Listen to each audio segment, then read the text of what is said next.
हम लोग निर्देशांक ज्यामिति में त्रिभुज का क्षेत्रफल ज्ञात करना सीखेंगे। त्रिभुज का क्षेत्रफल इससे पहले हम लोग जानते थे कि 1/2 आधार गुना ऊंचाई होता है। इस फॉर्मूला को हम लोग लिख दिए, त्रिभुज का क्षेत्रफल बराबर 1/2 आधार गुना ऊंचाई। अब हम लोग ये भी जानते हैं कि हीरोन के सूत्र से हम लोगों ने कैसे सीखा था क्षेत्रफल निकाला, वो भी लिख लेते हैं।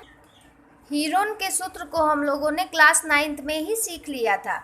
तो हम लोग देख रहे हैं कि त्रिभुज का क्षेत्रफल निकालने के लिए ये दो फॉर्मूला हम लोग पहले से ही जानते हैं। ये दोनों फॉर्मूलों का यूज कब होता है? जब हम लोग के पास त्रिभुज का भुजा दिया रहे। सोचिए यदि त्रिभुज का भुजा ही ना दिया रहे तो क्या होगा? त्रिभुज है लेकिन उसका भुजा नहीं है। भुजा नहीं है तो कैसे निकलेगा? निर्देशांक दिया हुआ है, जैसे ए यहाँ पे x1 y1, b x2 y2, c x3 y3 दिया हुआ है। तो इसका भुजा तो नहीं निकल रहा है, भुजा नहीं है तो इसका तो हेल्प से हम लोग नहीं निकाल सकते हैं त्रिभुज का क्षेत्रफल। तो इसके लिए एक फॉर्मूला है जो आप लोग को याद रखना है, वो हम लिख देते हैं यहाँ पे। तो मैंने लिख दिया है यहाँ पे कि a x1 y1, b x2 y2, c x3 y3 यदि 3 शीर्ष दिया हुआ है तो त्रिभुज का क्षेत्रफल क्या हो जाएगा? 1/2 x1 x2 x3। देखिए बाहर है और ब्रैकेट के अंदर y वाला टर्म सब है और 1 2 3 2 3 1 3 1 2 इस पैटर्न में लिखा हुआ है। इसको याद रखने के लिए आप ऐसे एक गोला कर लीजिए, या 1 2 3 है। देखिए जब x वाला टर्म हमेशा x बाहर हो रहा है, फॉर्मूला में देखिएगा x हमेशा बाहर है और ब्रैकेट के अंदर y वाला है। तो जब हम लिखेंगे 1, x में 1 दे दिए हैं तो 1 हो गया, तो अब 2 3 y वाला अंदर हो जाएगा। जब x2 दिया हुआ है तो अंदर से देखिए ऐसे चलेगा 3 1 y3 माइनस y1, और जब x3 दिया हुआ है मतलब इसको ढक देते हैं तो क्या होगा? y1 y2। इस तरह से फॉर्मूला हम याद कर सकते हैं कि पहले हम लोग को x वाले टर्म को लिख देना है ब्रैकेट से बाहर, उसके बाद अंदर में y वाले टर्म को माइनस डाल के लिख देना है और फिर ये नंबर से बैठा देना है इसके साथ। ये हो सकता है।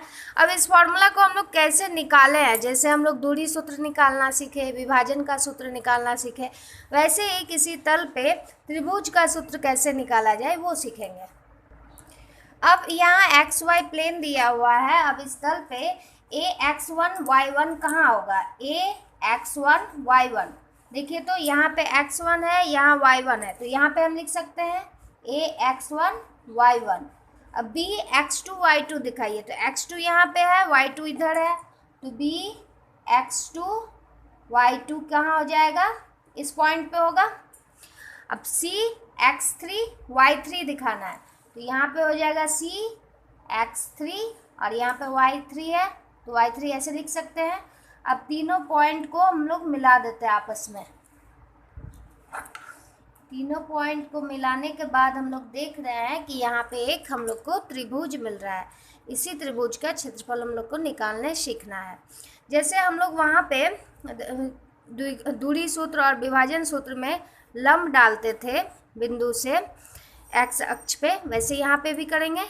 तो b से x2 पे लंब डाल रहे हैं, तो ये लंब डाल दिए यहाँ पे डाल दिए यहाँ पे x3 पे, और ये लंब डाल दिए यहाँ पे।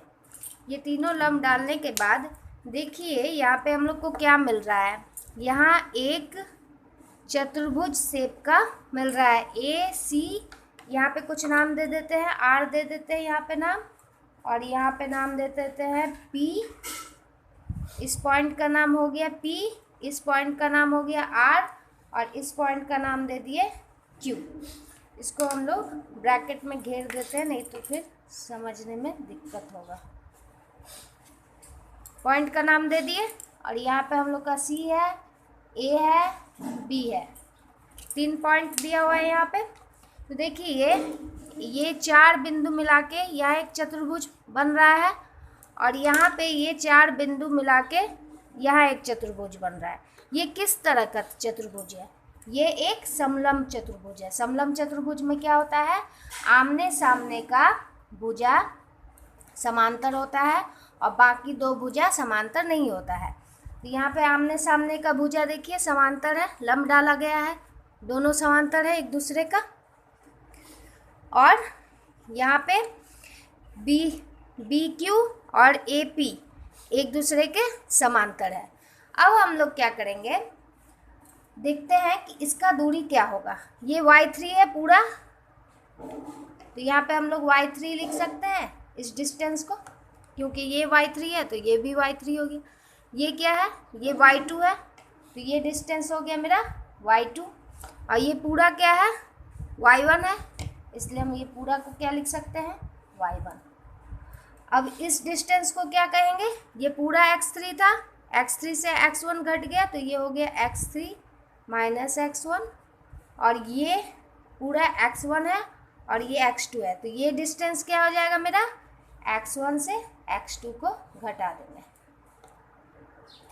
यहाँ देखिए कितना चतुर्भुज फॉर्म हो रहा है। एक तो चतुर्भुज ए बी क्यू पी, एक चतुर्भुज ये है, और दूसरा है ए पी आर सी, दूसरा चतुर्भुज ये हो गया। एक और चतुर्भुज बन रहा है देखिए बी क्यू आर सी, तो हम लोग तीनों चतुर्भुज का नाम लिख लेते हैं। पहले तो ए बी क्यू पी, दूसरा चतुर्भुज बन रहा है ए पी आर सी, और तीसरा चतुर्भुज क्या बन रहा है, बी क्यू आर सी। और ये तीनों ही चतुर्भुज क्या है, समलंब चतुर्भुज है। तो यदि हम लोग ये दोनों को जोड़ दें तो इस पूरे का क्षेत्रफल निकल जाएगा। इस चतुर्भुज को जोड़ने पे पूरे का क्षेत्रफल आ जाएगा, और उस पूरे में से यदि इस चतुर्भुज को घटा दिया जाए तो इस त्रिभुज का क्षेत्रफल आ जाएगा। बस हम लोग उसी को सॉल्व करेंगे। चलिए लिखते हैं अब त्रिभुज ए बी सी का क्षेत्रफल। तो हम लोगों ने लिख दिया त्रिभुज ए बी सी का क्षेत्रफल बराबर चतुर्भुज ए बी क्यू पी का क्षेत्रफल जोड़ ए पी आर सी का क्षेत्रफल, दोनों को जोड़ दिए, उससे हम इस पोर्शन को घटा रहे हैं, बी क्यू आर सी को घटा दिए। अब हम लोग समलंब चतुर्भुज का क्षेत्रफल जो होता है वो होता है 1/2 समांतर भुजाओं का योग गुना ऊंचाई। समलंब का क्षेत्रफल का फॉर्मूला हम लोगों को पता है। अब हम लोग इसका क्षेत्रफल आराम से निकाल सकते हैं। इसका क्षेत्रफल हो जाएगा ए बी क्यू पी का 1/2, समांतर भुजा कौन है, ए बी क्यू पी में बी क्यू और ए पी, तो B Q plus A P, और ऊंचाई क्या हो जाएगा, इन दोनों के बीच का डिस्टेंस को ऊंचाई बोलेंगे, तो ये हो जाएगा क्यू पी, लिख दिए।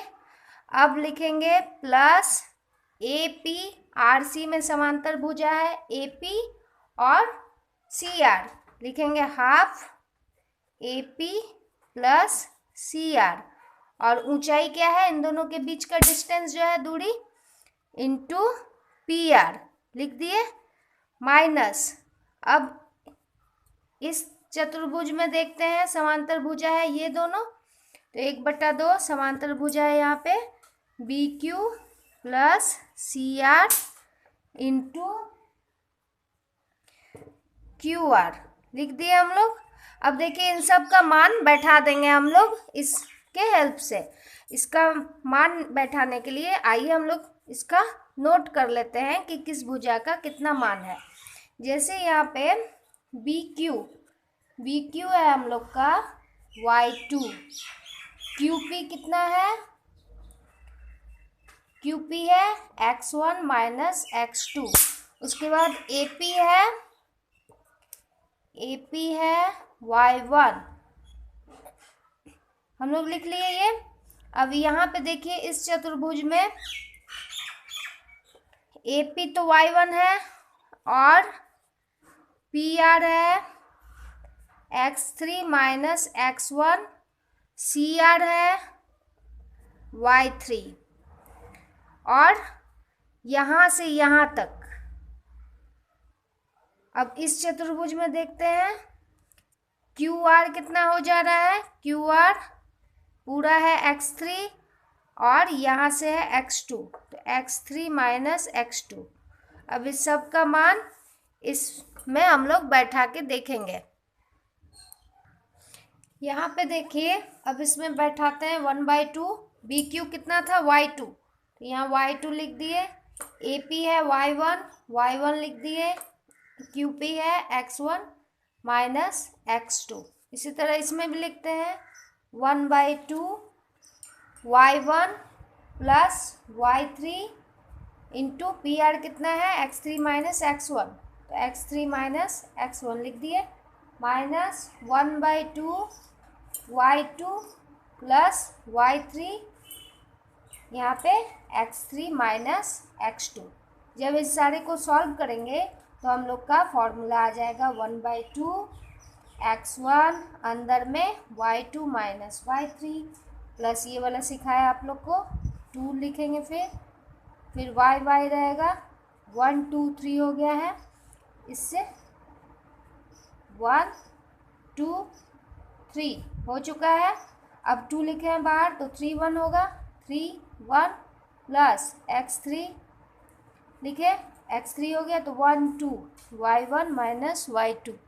ये देखिए ऐसा फॉर्मूला आ जाएगा त्रिभुज का क्षेत्रफल हम लोग का। तो हम लोगों ने त्रिभुज का क्षेत्रफल निकालना निर्देशांक के हेल्प से सीख लिया है। अब एक ट्रिक बता देते हैं आप लोगों को। इस ट्रिक से गलती होने के चांसेस बहुत कम होते हैं।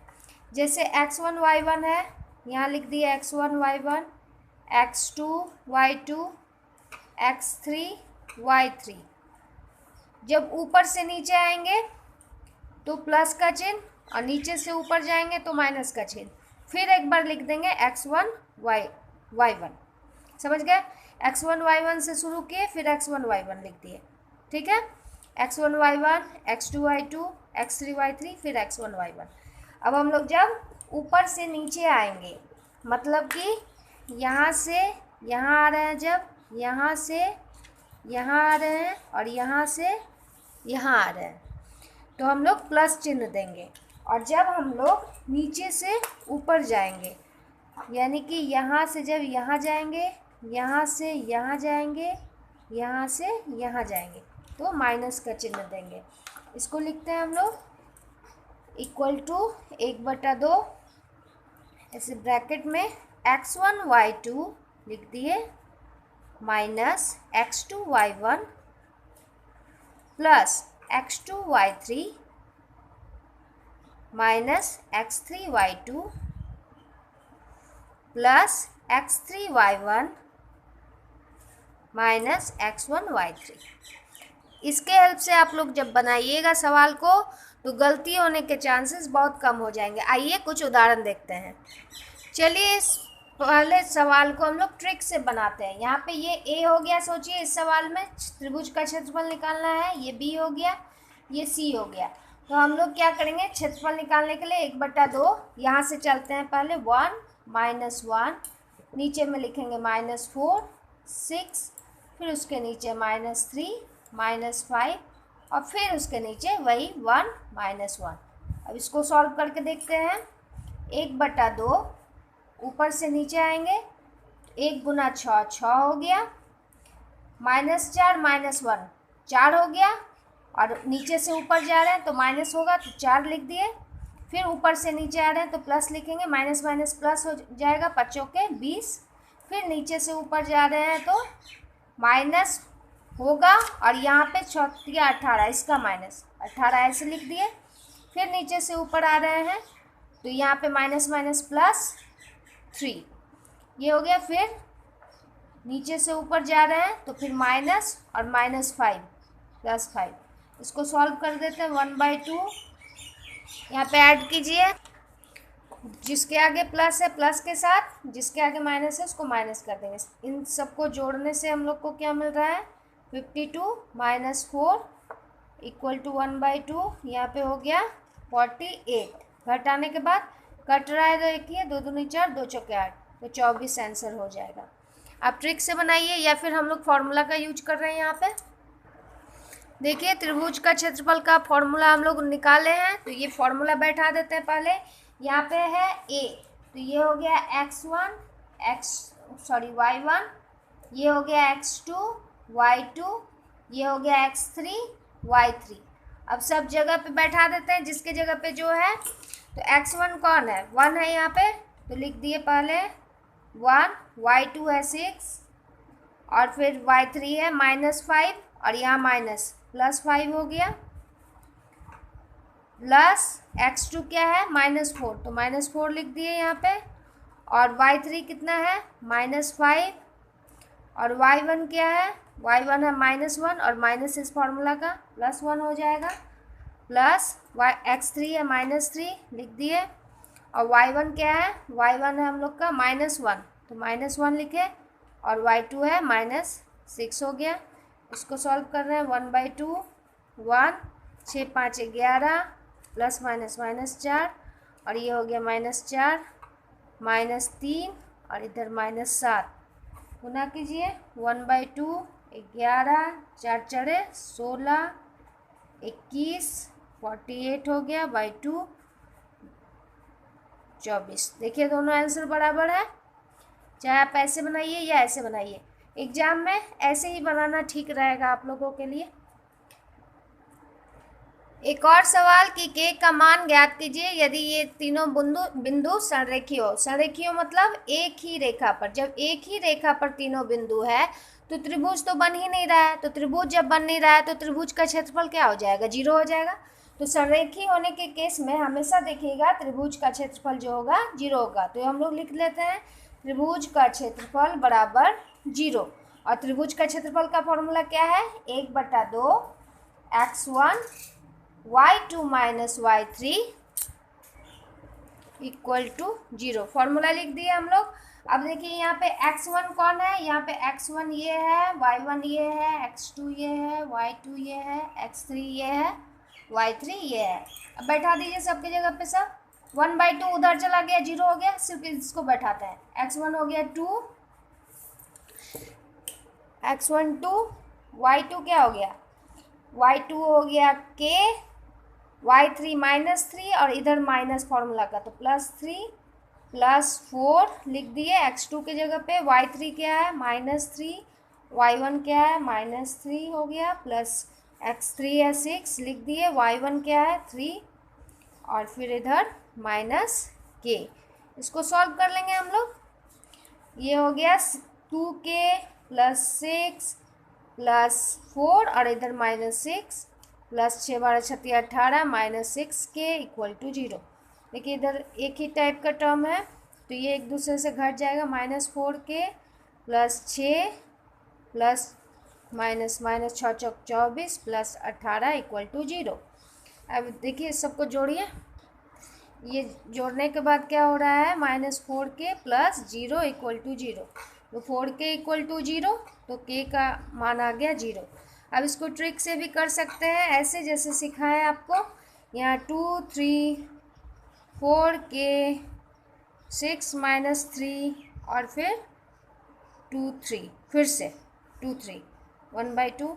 इसको सॉल्व कीजिए 1/2, इधर तो 0 हो जाना है, इसको सॉल्व कीजिएगा तो फिर से वही आएगा। इसे देखिए 2k मल्टीप्लाई हो गया, -4 × 12, फिर इधर माइनस है और इधर प्लस माइनस -4 × 12 और इधर 6k -6k, फिर इधर 4 6 12 36 18 और इधर फिर +6 इक्वल टू 0।